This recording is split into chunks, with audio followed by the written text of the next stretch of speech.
Hi everybody, today I am going to talk to you about some hand reflex points for sore ankles, sore feet, so the lower parts of your body. This is a request that's come from Pete, so hi Pete, I hope this is going to be helpful for you. So just to start, I've written them down again so I don't forget each of the points. I think I'll give you maybe three points, maybe 4 points that you can use.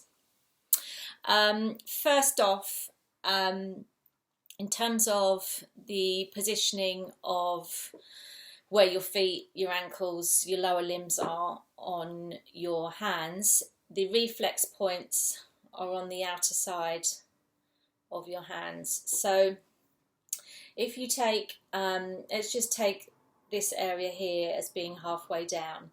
Anywhere below that, so this area here is your lower limbs. So your anything from knee downwards really. Right at the bottom here you've got this bone, this hand bone that you can feel before you hit your wrist.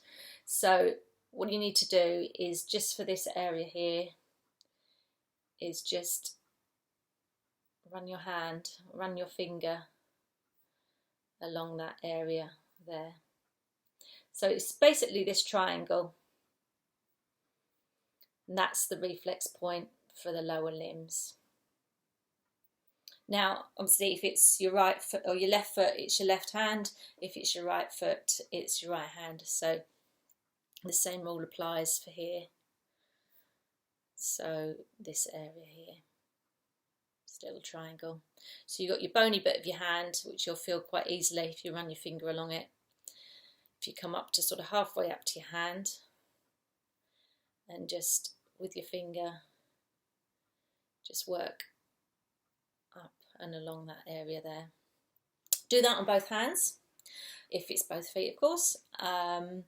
Then also you've got your spine reflex, so everything that is vertebrae wise, so spine wise, runs along the outer part of your hands and your thumb area here.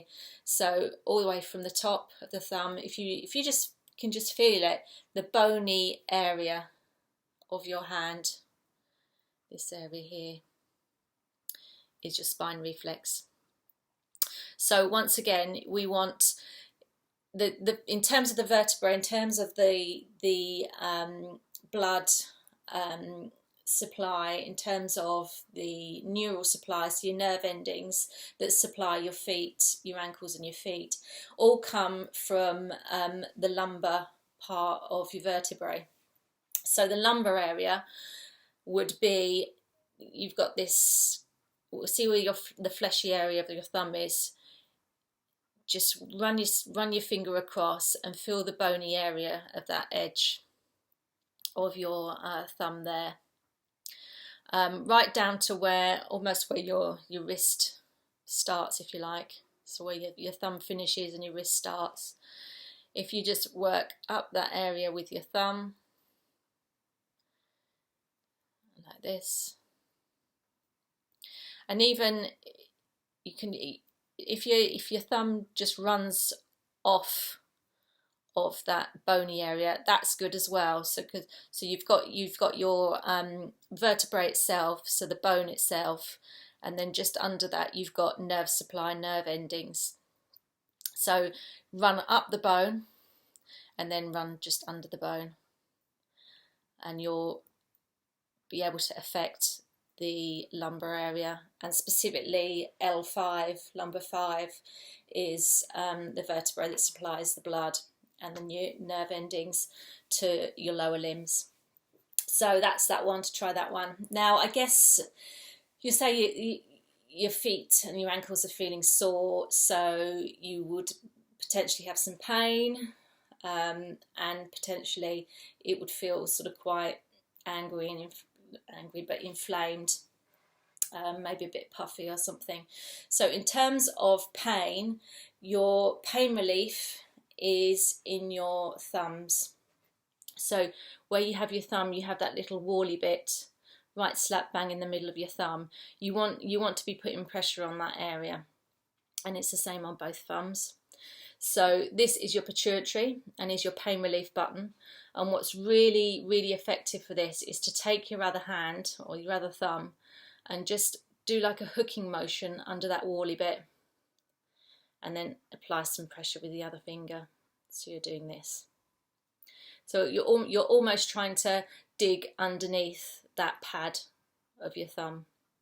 And if you do that and hold that for 5 or 6 seconds and release, and then another 5 or 6 seconds and then release.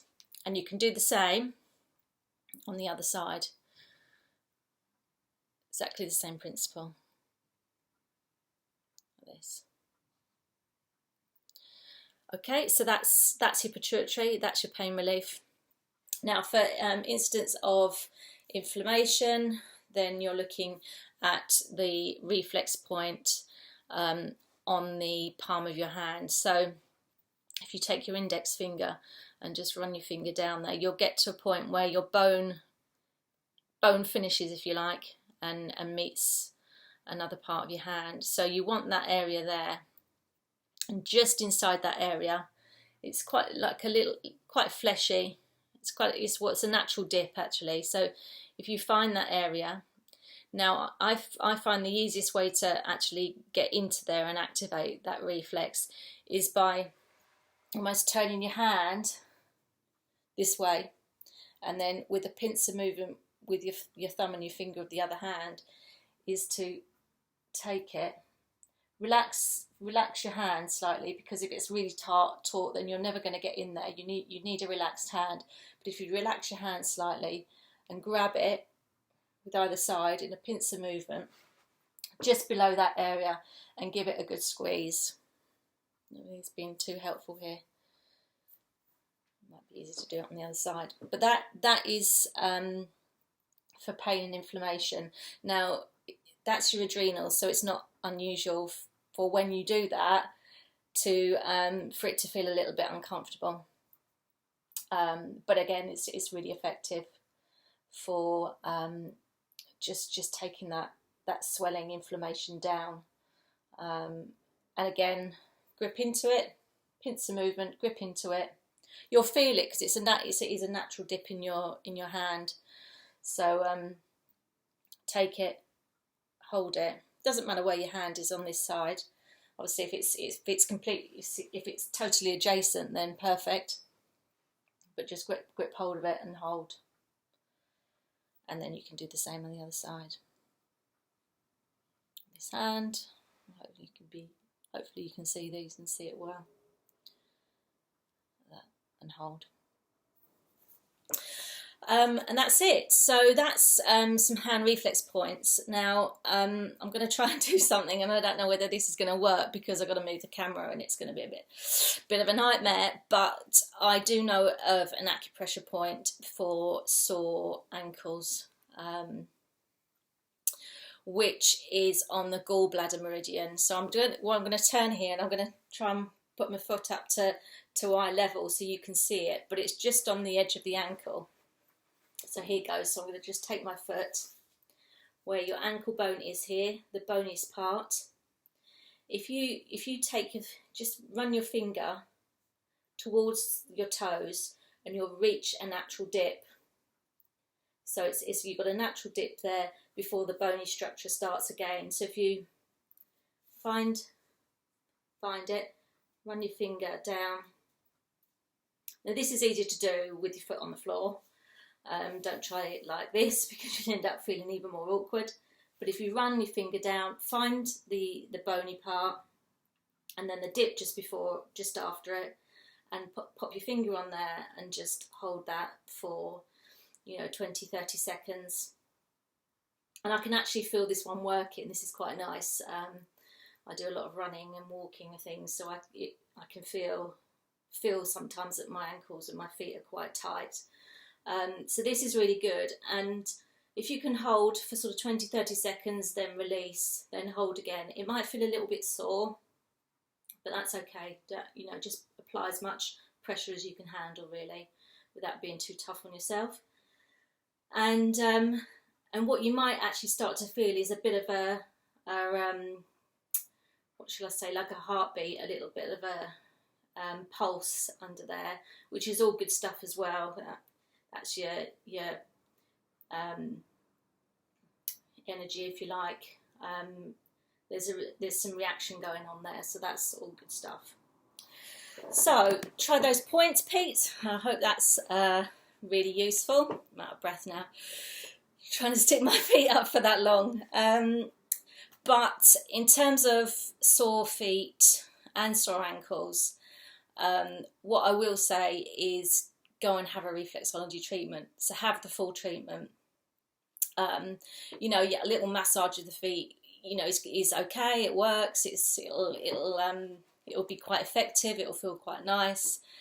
But go and have a full reflexology session, because not only will your body feel good, but your feet will feel really nice as well, and there'll be exercises that will happen, that will take place, and they'll relax those muscles and relax the tendons, particularly the tendons right in the bottom of your feet, where your people tend to get plantar fasciitis there.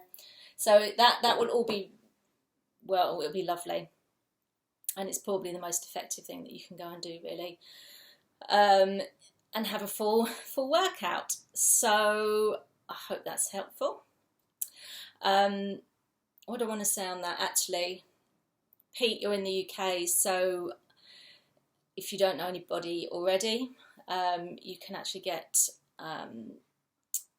find out a decent accredited reflexologist in the UK by going to the Association of Reflexologists website, and that's aor.co.uk, I believe, or just Google Association of Reflexologists, and on that web page they do have a Find a Therapist listing. So if you go to the listing, type in your postcode or your town, and it'll come up with a list of accredited, certified reflexologists, and go and see one of them, basically.